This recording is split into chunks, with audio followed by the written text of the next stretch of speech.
Real Madrid are operating with an almost surgical calm while the season hums on. Trophies are pursued, applause collected. Yet inside the taller rooms of the club, a different game unfolds. The quiet, long chess of recruitment that can decide eras.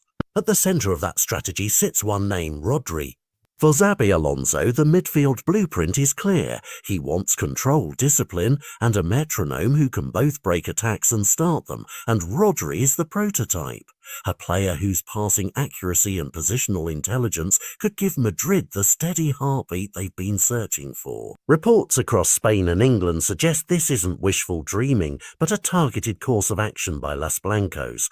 The club is considering a well-timed purchase rather than an impulsive raid. The numbers matter. Rodri's current contract at Manchester City runs into 2027, a fact that complicates any hurried transfer and also grants City leverage. But it also gives Madrid a strategic lever. Wait, watch, and act when the circumstances tilt in their favour. That contract reality is why talk of a bargain price summer move is fanciful. Realistic valuations being circulated put any buyout in a heavy bracket, the sort of 6 to 7 figure sums that demand careful planning. In other words, Madrid's board seem to prefer patience over panic, prioritising financial prudence as much as sporting ambition.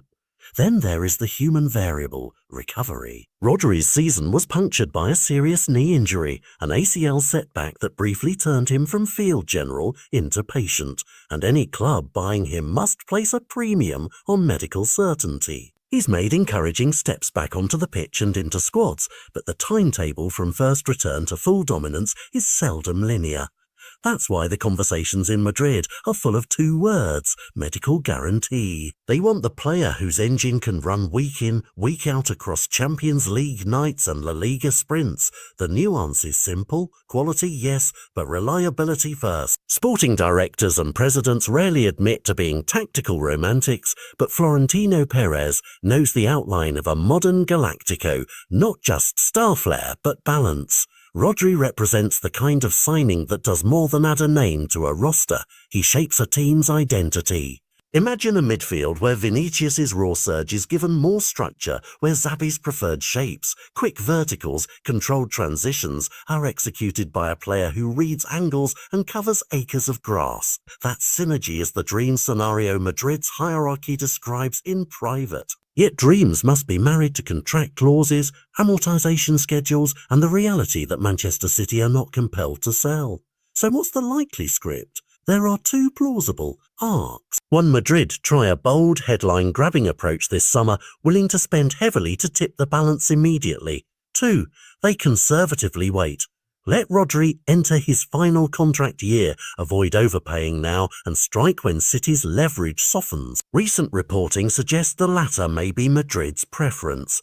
A calculated pause rather than a dramatic sprint, a move designed to preserve both squad harmony and fiscal flexibility. The irony is delicious, a club famed for blockbuster signings behaving like a quietly clever investor, timing the market. For Manchester City, the calculus is different. Retain your engine, reassure Guardiola, and if the price is right, negotiate. If not, renew and build. For Rodri, the choice is equally heavy. Stay where he is, a title contender, under a manager who trusts him, or gamble on a fresh chapter at one of football's most scrutinised clubs.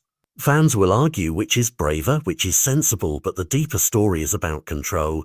In midfield, in transfer rooms, and across seasons. Whatever unfolds, the truth is this. A Rodri move to Madrid would not merely be a transfer headline. It would ripple through tactics, contracts, and the balance of power in Europe. And because the deal is wrapped in timing, fitness checks, and negotiation theatre, the end of this story remains unwritten, which is precisely what makes watching it so irresistible.